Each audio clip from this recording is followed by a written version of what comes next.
So I welcome you all in this video. तो इस video में जो हम डिस्कस करने वाले हैं, we are going to discuss the grouped data. क्योंकि एग्जांपल मैंने ऐसी ही रखी है so that we just convert this in ungrouped to grouped data और उससे हम सॉल्व करें. अब grouped data के अंदर क्या होता है? Grouped data is that data which is in either in ascending order or descending order or with the some difference. जिसमें हम grouped data में एक्चुअल में हमारे पास जो ऑब्जर्वेशन है उन ऑब्जर्वेशन को हम कैटेगराइज करते हैं किनमें? क्लास इंटरवल्स में. ओके, तो वो मैं समझाता हूं, लेकिन under the grouped data we are going to discuss the mean. So mean के लिए जो मेथड्स है, one is the direct mean method जो हम डिस्कस करने वाले हैं. One is the direct mean method. अब ये डायरेक्ट मीन मेथड क्या होता है? दिस इज एक्चुअली द जो हमने फॉर्मूला प्रीवियस वीडियो में यूज की थी to find the mean of the ungrouped data. Okay, second is the assumed mean method and third one is step deviation method. ये चीजें आपको क्लियर होनी चाहिए. एक्चुअली हमारे पास एक ही मेथड है, that is the direct mean method. अब उसी को, क्योंकि डेटा हमारे पास समटाइम्स लार्ज होता है और उसी डेटा को सिंपलीफाई करने के लिए हमारे पास टाइम कंज्यूमिंग हो, क्योंकि एग्जाम में भी टाइम कम होता है, इसीलिए हमारे पास जो उनके अल्टरनेट मेथड्स है, we can say these are actually the simplified methods for finding the mean of the given data. इनको हम कह सकते हैं, इनको सिंपलीफाई किया है, इसी को मॉडिफाई करके इनकी फॉर्म में लाया है और ये जो है ये मॉडिफिकेशन ऑफ दिस मेथड है. समझ आ रहा है? अब एज्यूम्ड मीन मेथड क्या हो सकता है एंड स्टेप डिविएशन मेथड, तो एक एक करके हम डिस्कस करेंगे. बट अब आपको जो क्वेश्चन आपके पास आ जाएगा, इट डिपेंड्स ऑन यू, आप कौन सा मेथड यूज करेंगे. आप मेथड वही यूज करेंगे जो आपको आपके लिए वहां पे, जैसे डायरेक्ट मेथड यूज करेंगे इन द स्मॉल डेटा. अगर स्मॉल डेटा गिवन होगा एज्यूम्ड मीन करेंगे और उससे बड़ा होगा, और अगर सबसे ज्यादा बड़ा हुआ तो आप उसे स्टेप डिविएशन मेथड से भी कर सकते हैं. ओके, अब जो बात कर रहे हैं हम direct mean method, direct mean for grouped data. इस डेटा को पहले अनग्रुप्ड डेटा को पहले ग्रुप्ड में कन्वर्ट करेंगे. उसके लिए हम क्या करें? We are categorising the marks, that means observations को, एक्सरसाइज को हम कैटेगराइज करते हैं इन द क्लास इंटरवल्स. अब क्लास इंटरवल क्या होता है ये क्लियर होना चाहिए यार पॉइंट आपको. क्लास इंटरवल होता है the strength of the interval. Means that intervals, इससे पहले भी मैंने डिस्कस किए थे, that intervals are of four types. One is open interval, closed interval. So interval basically होता क्या है? interval bounds होते हैं. interval होता है, फॉर एग्जाम्पल अगर मैं इनको मार्क्स को कैटेगराइज करूं 10 to 15, 15 to 30, 30 to 50, ये जो है this one is called as the interval. इनको हम कहते हैं intervals. समझ आ रहा है?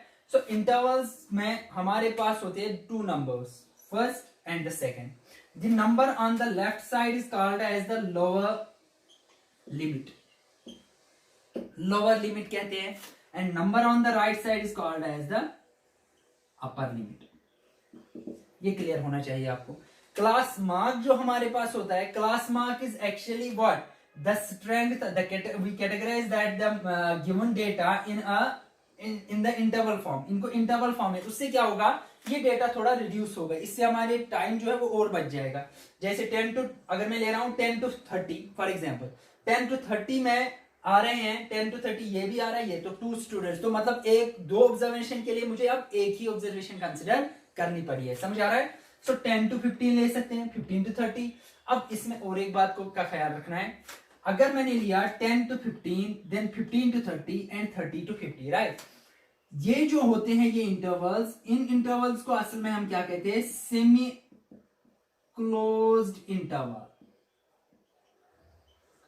Semi closed interval means closed from the left side and open from the interval is closed from the left side and open from the right side. Means that its bound is included in the interval. ये bound include होगा in the particular interval, but this 15 जो होगा ये इस वाले में include नहीं होगा, और किसी के 15 मार्क वाला जो होगा वो इसमें इंक्लूड नहीं होगा, वो किस वाले में इंक्लूड होगा?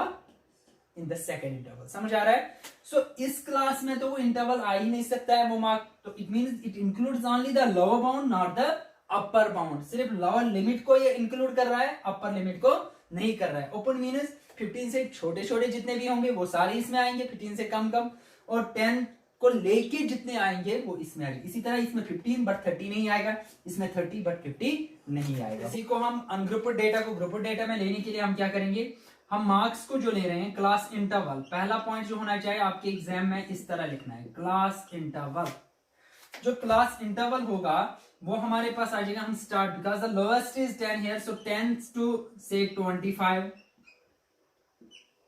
10 टू 25 पहला इंटरवल लेते हैं, फिर 25 से लेके 40, समझ आ रहा है, 10 टू 25, 25 टू 40। तो इसमें जो हमने रेंज रखा है that means the size of the class, that is 25 minus 10 is 15, 25 plus 15 is 40 and 40 plus 15 is 55, 55 plus 15, 55 to 70, 70 to 85।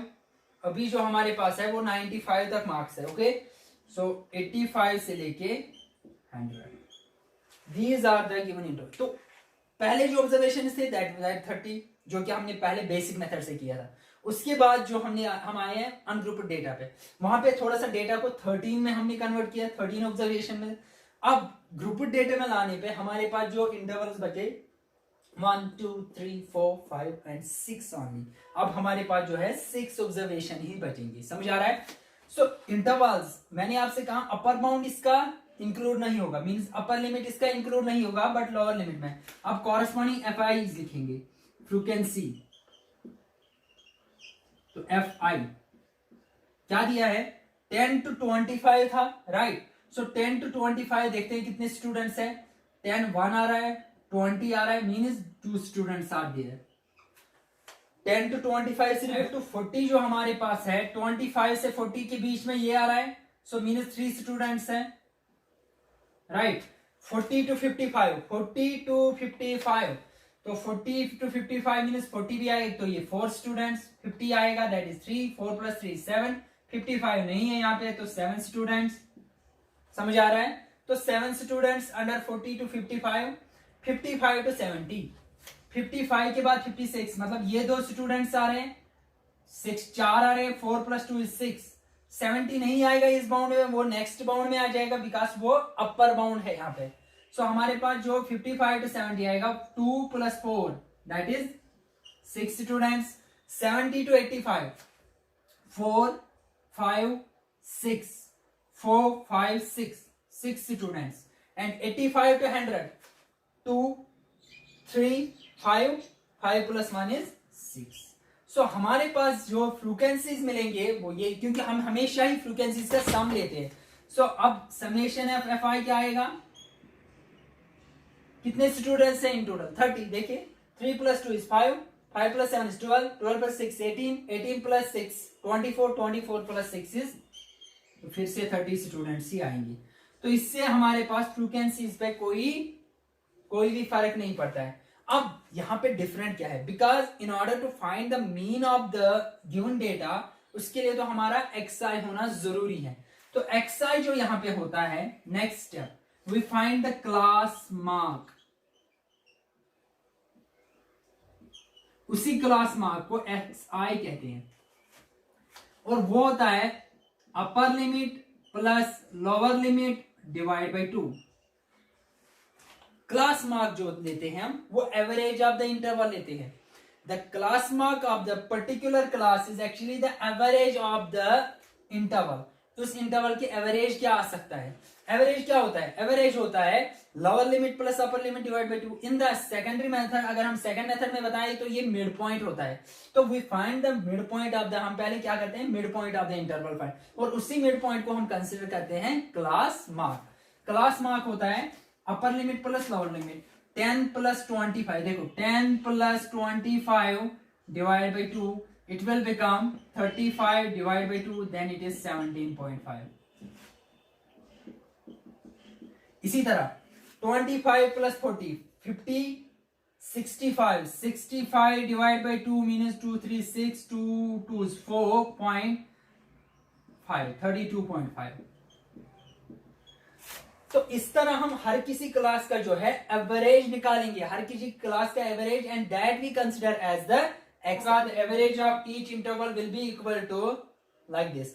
तो अब xi is there, fi is there, उसके बाद जो नेक्स्ट स्टेप हमारा रहता है दैट इज fi तो fi किसके बराबर होता है, product of the corresponding product of fi with the corresponding xi।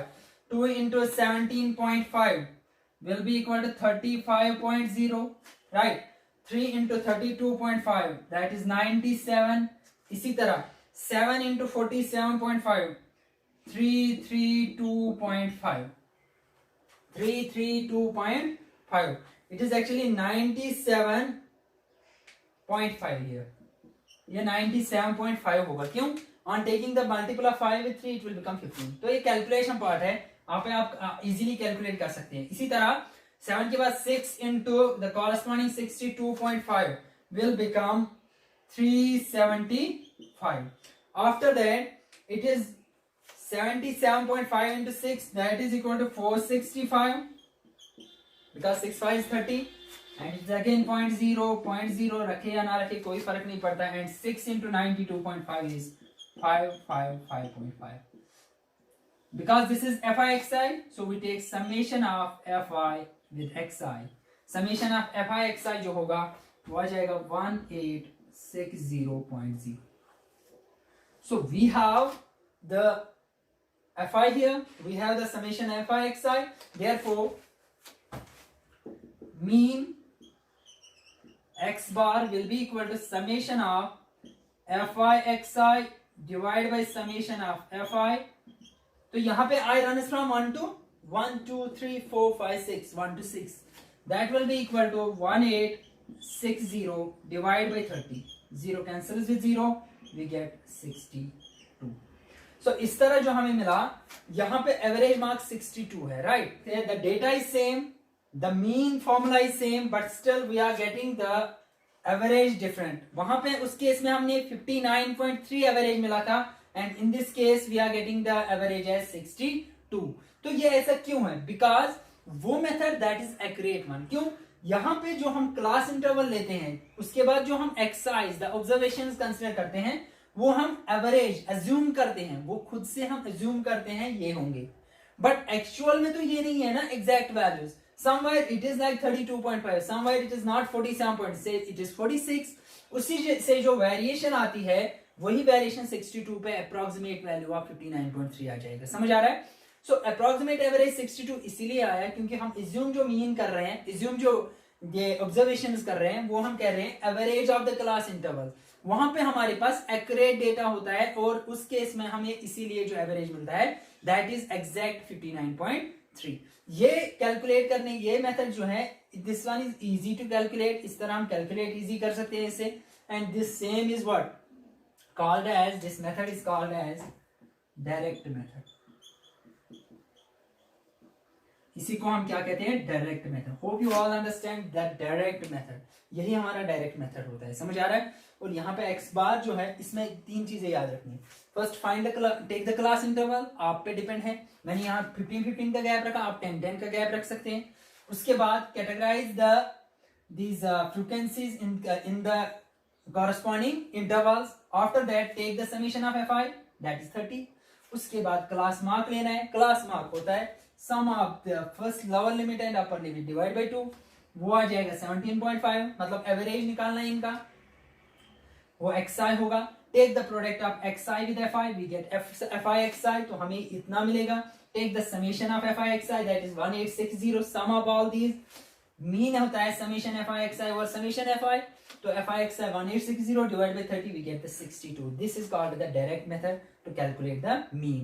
इसके बाद जो हम डिस्कस करने वाले हैं वो है next that assumed mean method, जो कि इससे इजी होगा, टाइम कंज्यूमिंग बिल्कुल भी नहीं होगा और जिससे कि हमें क्या होगा इजीली कैलकुलेट होगा सारा।